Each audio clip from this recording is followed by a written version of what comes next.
Ya, Assalamualaikum warahmatullahi wabarakatuh.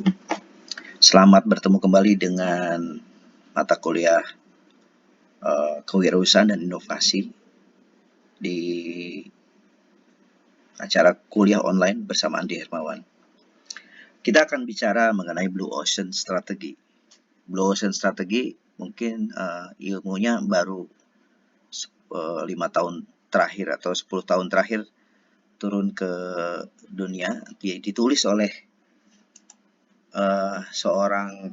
dua profesor, Profesor Chen Kim dan Profesor Rainier Marbergen. Nah, ini dua profesor ini sudah terjual 2 juta kopi bukunya dan diterjemahkan dari 41 bahasa asing di dunia, dan juga sebagai buku panduan sekolah bisnis ternama, dan memberikan inspirasi kepada CEO, eksekutif, kepala negara maupun Perdana Menteri. Kalau kita lihat laut, jadi Blue Ocean itu adalah samudra biru, ya.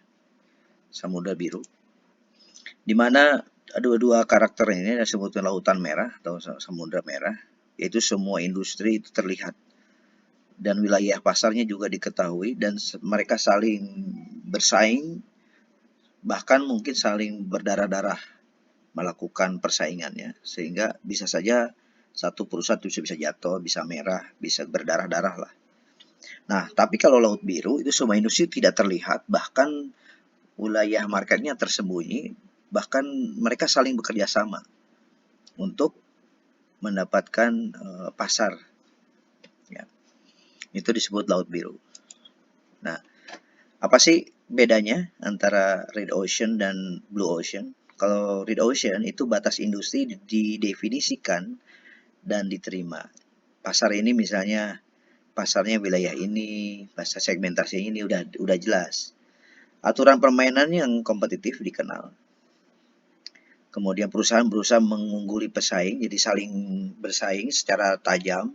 Kemudian ketika ruang pasar semakin ramai, prospek laba semakin main banting-banting harga, sehingga pertumbuhannya semakin berkurang, untungnya sedikit, produknya menjadi komoditas. Jadi strategi merah adalah strategi bersaing secara pasar bebas. Nah, tetapi kalau Blue Ocean Strategy adalah suatu ruang pasar yang tidak terdefinisikan, menciptakan permintaan peluang pertumbuhan yang sangat menguntungkan. Sebagian besar diciptakan dari Samudra Merah dengan memperluas batas industri yang ada. Aturan permainan menunggu ditetapkan, persaingan tidak relevan.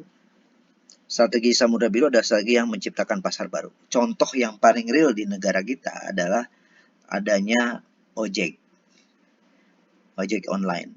Nah, itu menjadi sebuah pasar Blue Ocean Strategy. Ada juga yang lain, beberapa contoh-contoh lain yang merupakan Blue Ocean strategi.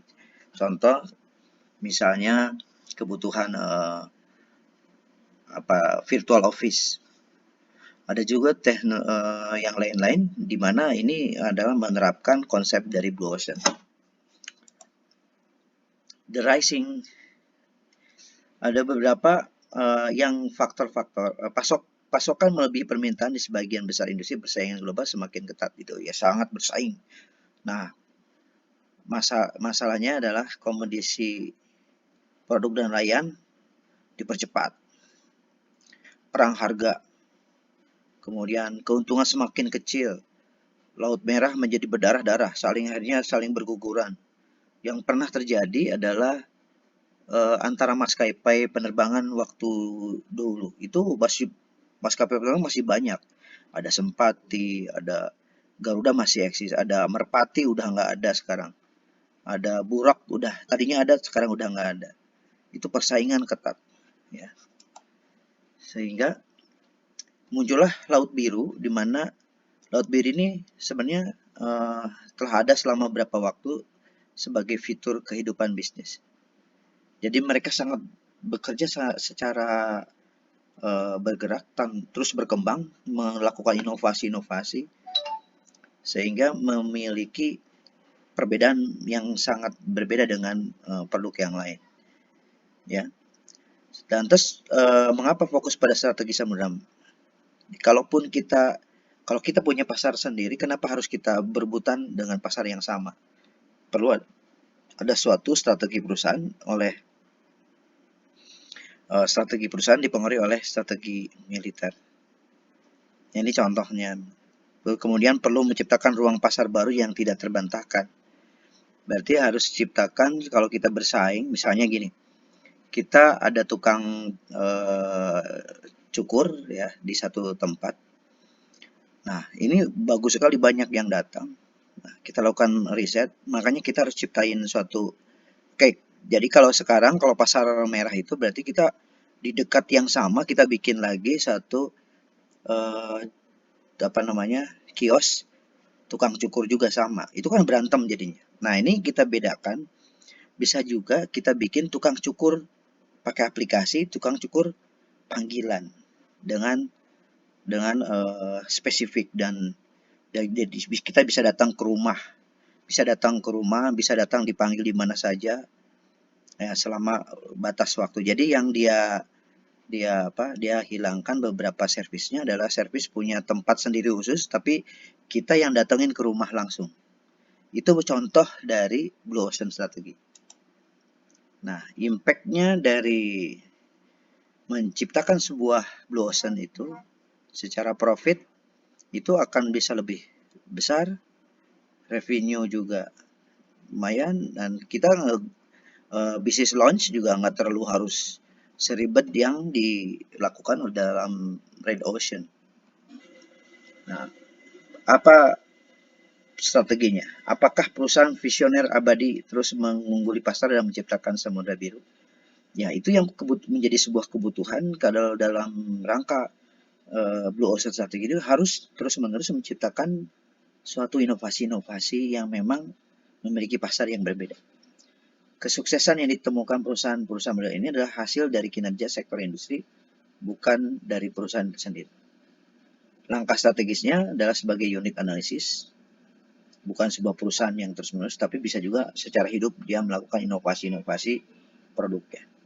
Langkah strategisnya serangkaian tindakan keputusan manajer terlibat dalam membuat penawarkan bisnis utama, menciptakan pasar-pasar yang baru. Nah, caranya adalah dilakukan inovasi nilai, yaitu otomatis kalau kita buyer value-nya kita naikkan, sehingga cost-nya akan semakin murah. Contoh kalau kita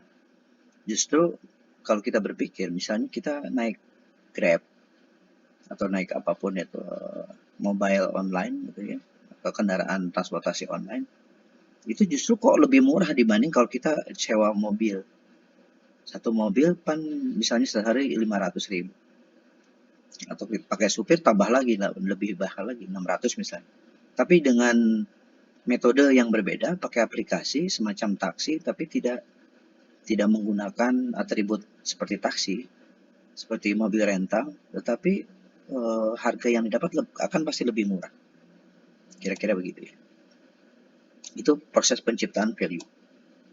Nah, ini bersaingnya, perbedaannya adalah Red Ocean dan Blue Ocean strategi adalah kalau Red Ocean bersaing secara pasar yang ada, terus berupaya untuk mengalahkan kompetisi, memanfaatkan permintaan yang ada, lakukan pertukaran nilai biaya, sejajaran sistem kegiatan dengan pilihan diferensiasi dan biaya rendah yang selesai. Itu hanya set itu.